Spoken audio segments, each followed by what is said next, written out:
Hello. I want to make my own Hobonichi weeks in this video. It's not really a tutorial, but I think it'd be interesting to record how I made it. Um, Maybe if I want to reference this in the future. But I thought it'd be really cool to use a notebook that I know I'm not gonna use to create a whole new type of notebook, or I guess a planner in this case.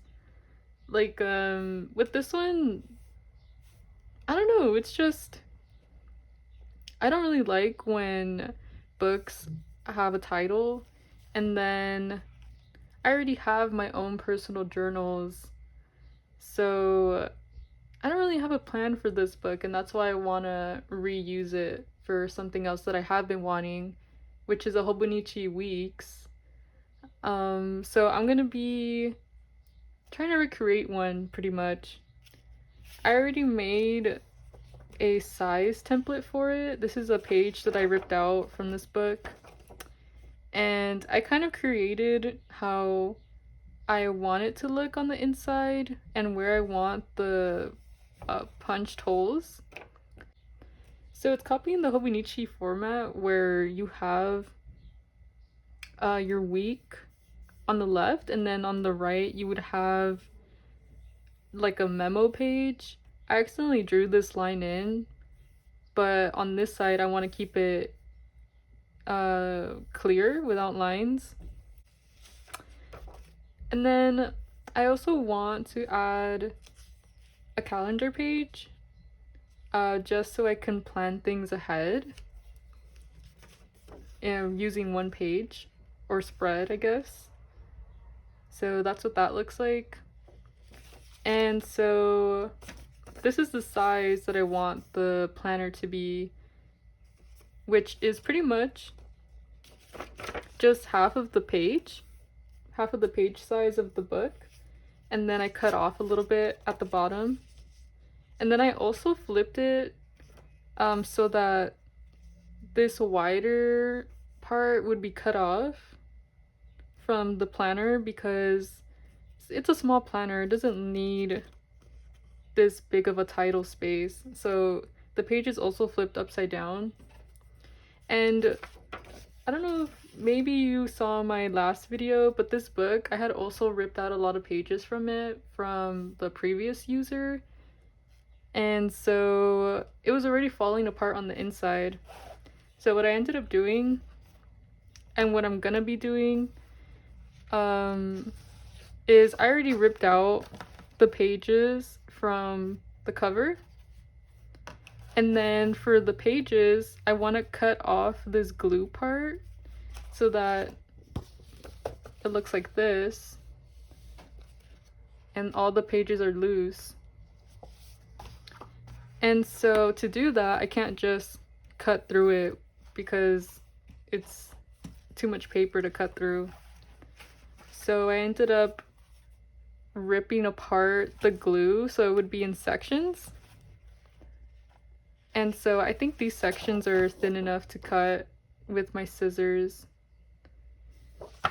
So that's kind of the step that I'm on. I'm not gonna cut it in front of the camera or anything because I want to keep this video shorter, but pretty much my next step is going to be cutting all these pages so that it looks like this one. And then I'm gonna cut these pages in half and then cut the bottom off a little bit so that it's the same size as this. So gonna cut this off, and then this is gonna be either folded or cut. I haven't decided yet if I should cut it down the middle or if I should just fold the pages, but we'll see. I'll test some things out and I'll let you know what I do. And then once I'm done with that, this is the hole puncher that I bought. And I'll hole punch the pages. And then I guess the next part where I'm kind of undecided about is how I want to use the cover. I think I'm gonna do is actually use it this way and create my cover pages like this. That way there's no lettering. The only con is that I won't have a spine because this will be the end instead of using this, which is fine. It might make the notebook better with changing the pages in the future, because that's also why I want to create this planner. Because if I make it myself and I just like tie the spine with twine, then I'll be able to replace the pages over time instead of buying a new planner. And I have a lot of paper to work with too, so I might not use all of it for the planner in the beginning, but over time I might go back to these pages, do the same process, and then add those new pages to the book. Yeah, hopefully that makes sense. Okay, you guys ready to see the book? Ta-da! Look at it, it's so tiny. Here's the original book. I ended up using the back. And then here's it on top. Aww. It's like a little accessory book. But this is how the inside looks. I did end up cutting the pages in half because I wanted this white section to be the inside of the book. That way the holes would take up that white space instead of having this black line or these black lines being the center. But yeah, this is how it looks. Some of the pages are a little hard to flatten, as you saw right there, but I just had to like adjust. I just had to adjust the pages whenever I go to a certain page. And I think I used 40 of the pages from this book, but then with cutting them in half, I have 80 pages in this book, which I still have the leftover pages too if I ever want to add more to it. And I have plenty of twine to respine the book. I guess let me show you like a 360 of the book. This is the front, the spine. I kind of like when the bows are, yeah, more towards the front. The back. On the inside of the cover pages, I might add like a little pocket or something with the remainder of this. Like a little corner pocket would be cute. Maybe to keep receipts, because something I like to do with receipts is use it as a grocery store checklist. And I would imagine I would take this to the grocery store, so that'd be cute. But the next thing I'm gonna do is set up the month pages in the beginning, in the first pages, and then setting up the rest of the pages for weeks, because I believe that's how the Hobonichi is. It has like the months in the first pages, and then the rest is weeks, and then the ending is usually the memo or notes pages or those special pages. And once I finish setting up the inside, then I'll show you guys again how the book came out. So it's nighttime now, but I filled in the planner for the next 3 months, including this month. I can't show the first page because it has my name and my number in case I lose this book, but I made a spread, I guess, because it doesn't really have anything.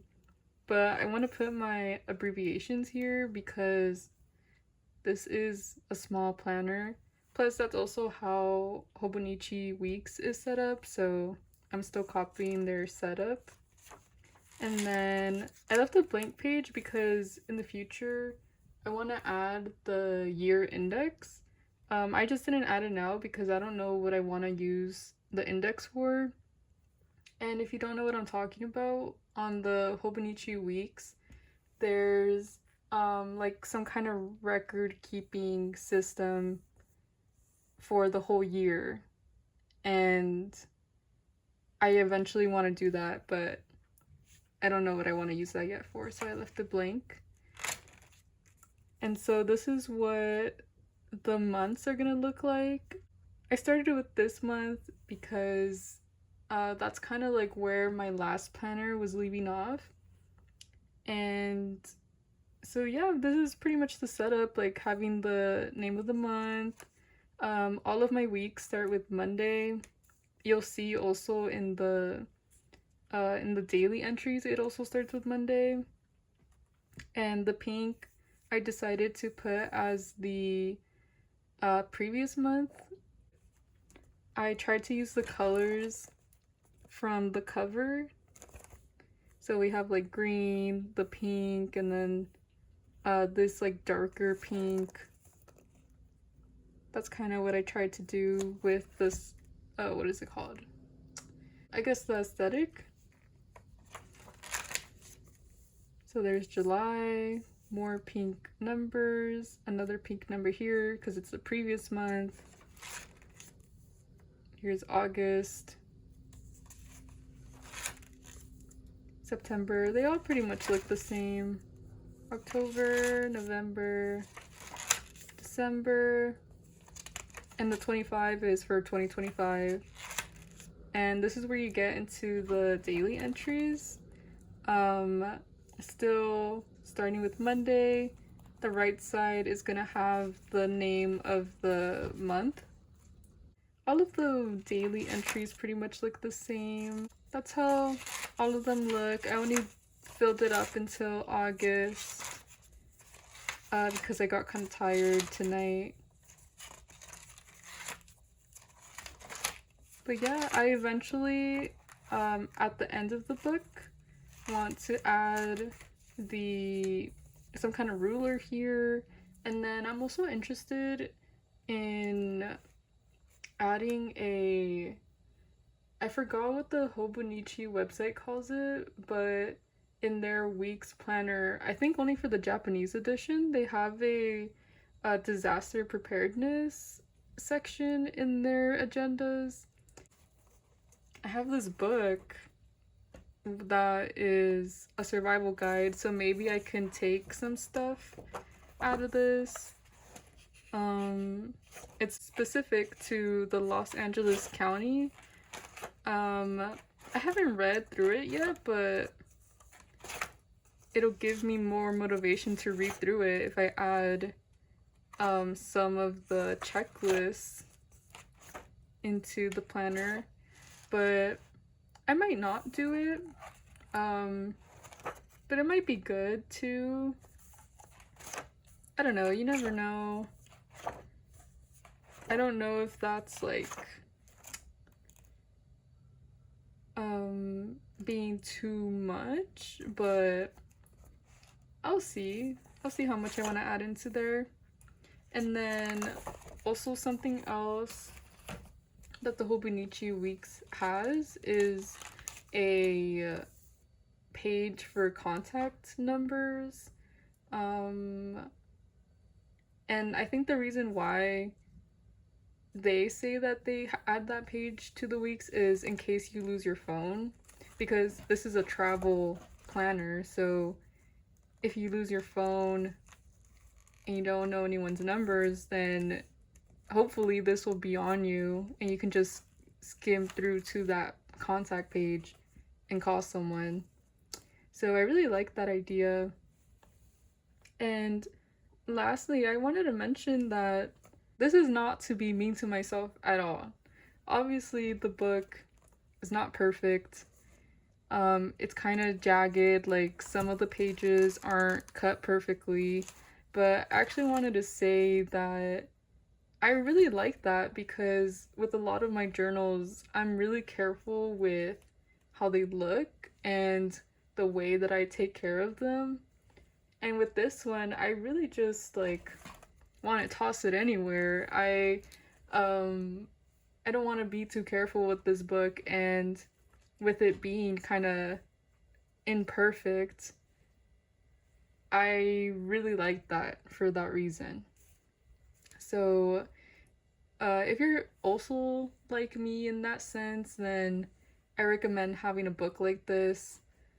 Um, I feel like I still did try to keep it neat, which I'm still trying to break out of because it took me a while to decide how I wanted the colors to be set up and everything, but I really had to stop doing that because this is not what that journal or planner is for. Yeah, I want to get messy with this. I don't want to be careful with this journal, so if you think it came out ugly, then that's kind of the point of the planner, for it to be imperfect. And yeah, I would also encourage you to create your own book if you also have notebooks lying around that you never finished. Um, I really like reusing materials and um, living sustainably, so I would highly recommend this as a way to be more sustainable. But that ends the video, I guess. Yay!